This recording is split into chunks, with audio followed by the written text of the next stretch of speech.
Hey guys, we're out here at a house today. We actually had a water loss happen. Our plumber called us up immediately, letting us know that there's water affecting the house. So as you can see right now, we started some of the demolition last night. Now we got one of our pack out companies out here. So they're gonna be packing the whole house out so we can get that moved.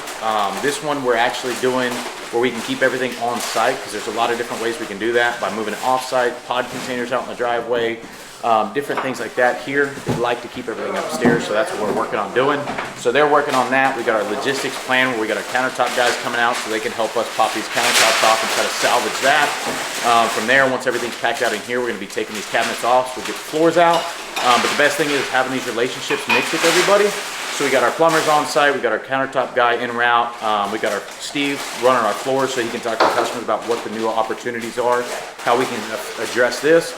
And we got more guys coming in from suppliers, things like that. So everybody's coming in motion and kind of creating this organized chaos to get you guys prepared. And then of course getting everything moved out, ready to go, so that we can come in, start our demolition and get everything ready to start drying this thing out.